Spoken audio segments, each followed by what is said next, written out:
Catherine. Hello. I feel that the burden that you have, we all share, is happening on our hands. I have two questions.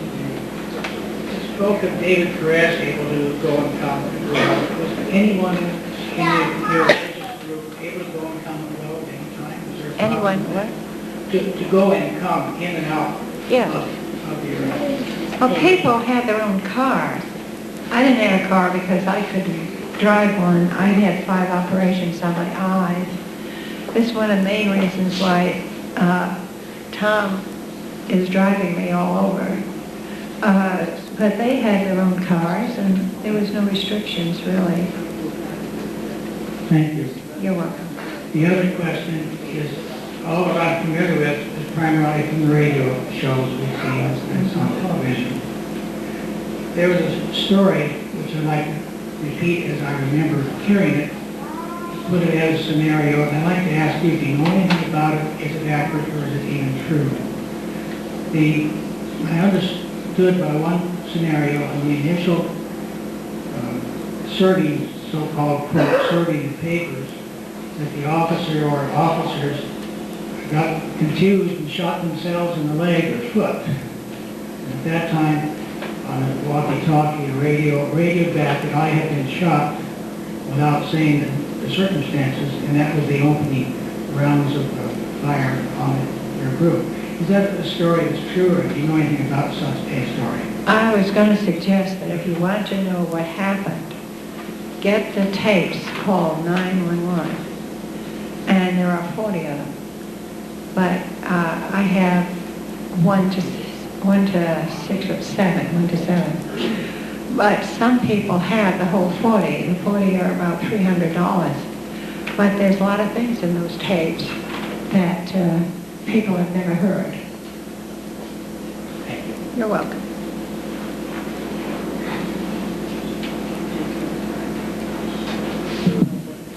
Catherine, I hope as you go home that you will have a feeling that you have done a very good job here.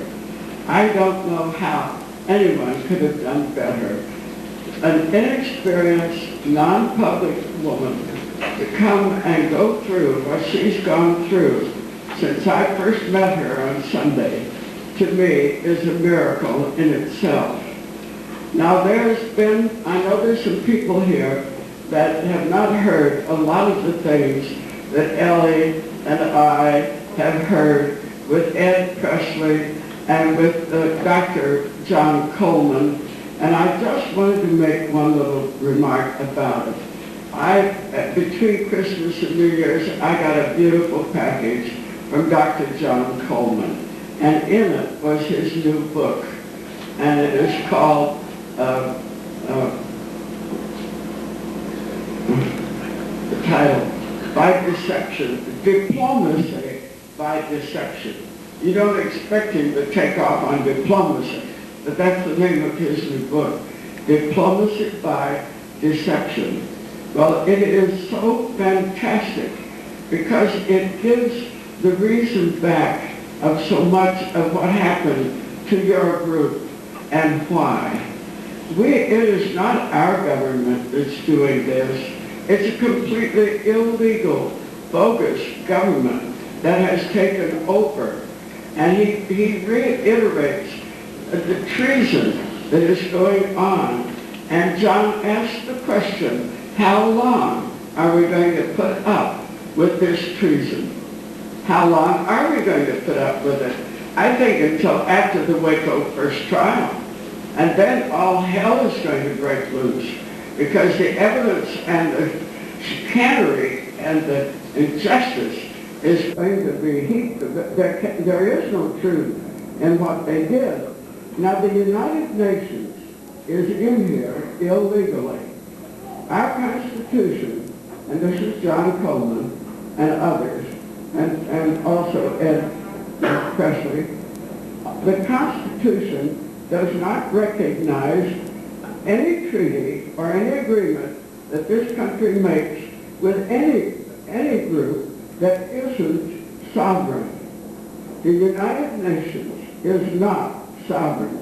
You know, we better stay on the subject, darling, but I appreciate you getting this in. Well, I just wanted them to know that there is a justice behind this. We do have a leg to stand on because we'll have the common law court, and this is only the beginning. And Catherine, we hope we see you again under happier times. Thank you. I hope so too.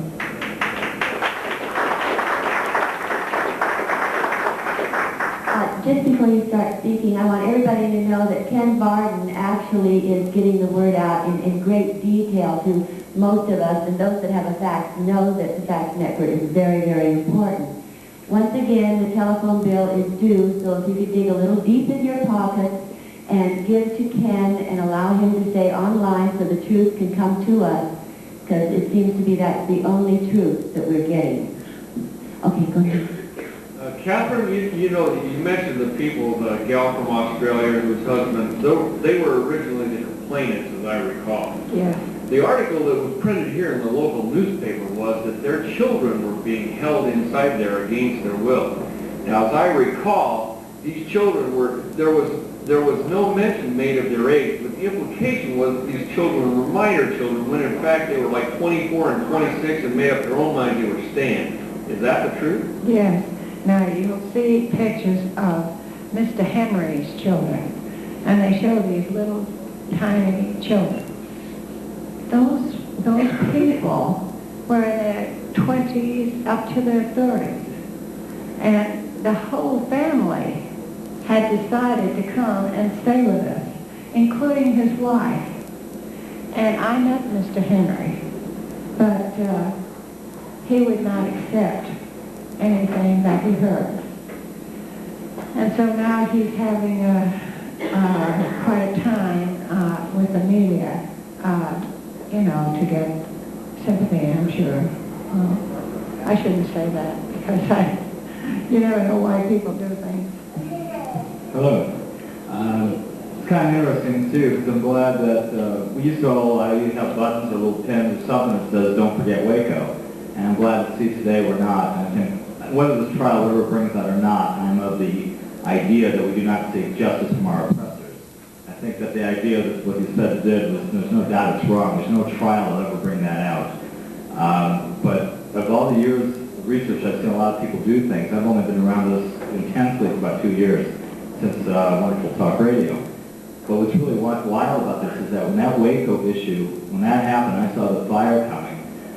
Nothing brought all that research alive to see that happening, because a lot of us talk a lot, but we usually can back it up very well. But there's nothing like that incident with Waco, and hopefully this might be the cornerstone to wake up people. So I really thank you for being here tonight. Thank you.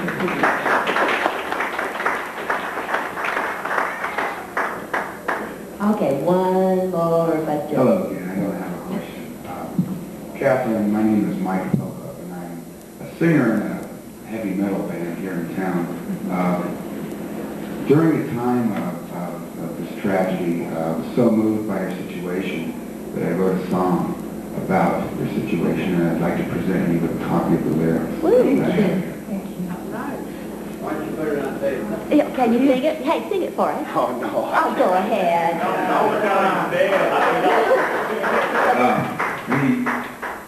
We are in the studio right now working on the song, putting it on a demo tape, which we plan to circulate in to record companies and that kind of thing.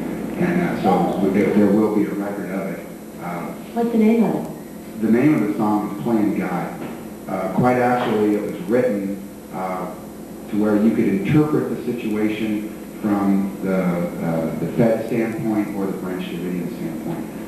But I want to tell you that when I sing it with your situation at heart, because I'm very much a lover of liberty and freedom, and do not like what's going on with our government and our politicians and the games that they're playing. So if anybody would like a copy of this, I can give you my phone number or my address, and I would be happy to send you a copy. Go ahead. You said we have you know, self-addressed stamped envelope, please. Yeah, 1-800-PANIC. Okay, so I'd like to give this to you. Thank you. Give your telephone number over the Tragedy.